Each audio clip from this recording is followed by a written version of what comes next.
Hello and welcome. Today I'm drawing a swan with graphite pencil, then fine black markers, and finally with coloured pencils, with the full intention of creating a print-on-demand product to sell on my new website. Here we meet my first problem, as I don't know what that product will be. But I'm hoping I get some inspiration as I go along. To begin, I used a reference photo of a swan to get the outline and proportions correct. Then I chose a few coloured pencils in shades of blue and shades of pink to restrict my palette and keep things simple. I'm using an A3 sheet of smooth white paper, as I will get more detail in at this size, and the pencils will work well on the smooth surface.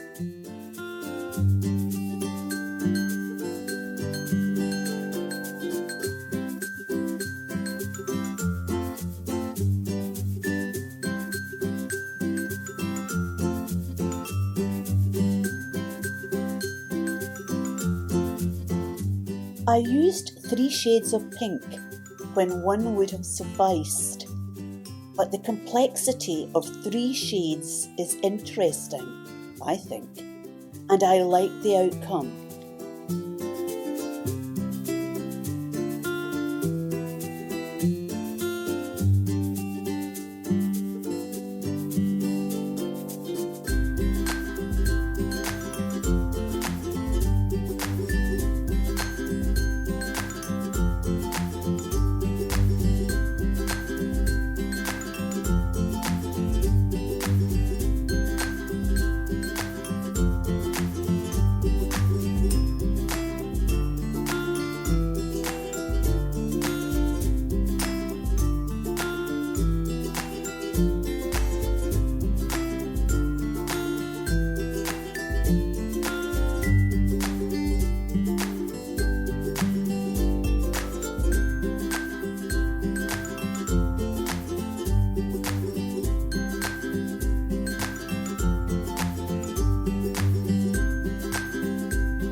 For the blue feathers, I used 3 shades of blue, 1 shade of dark brown, and a silver grey colour.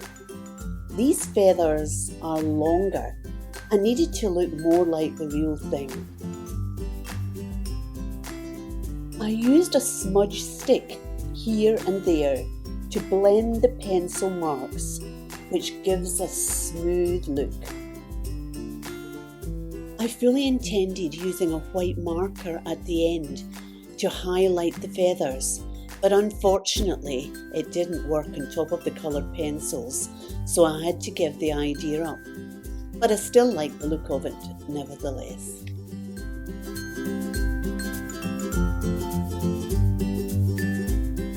Once completed, I scanned my swan image into Photopea. I only have an A4 scanner, so I needed 2 scans instead of 1. I then joined the 2 halves together again in Photopea.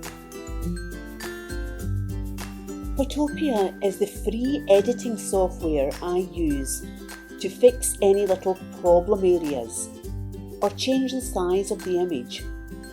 But sometimes more work is needed, and this time I needed help placing leaves around the swan to create a circle.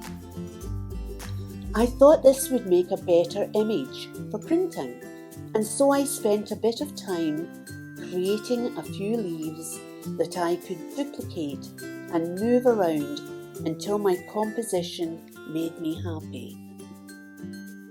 This is what I ended up with, and I used this as a t-shirt design on a white t-shirt. I added it on a pink t-shirt, then on a black t-shirt, and also a green t-shirt. But not happy with that, I used a slightly more sepia variant on a white tote bag and a natural coloured tote bag. All of these items can be purchased on my website in these and several other colours.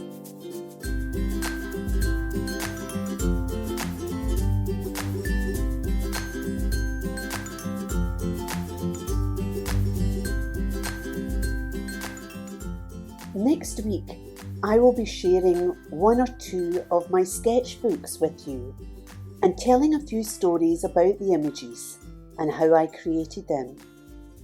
Till then, goodbye.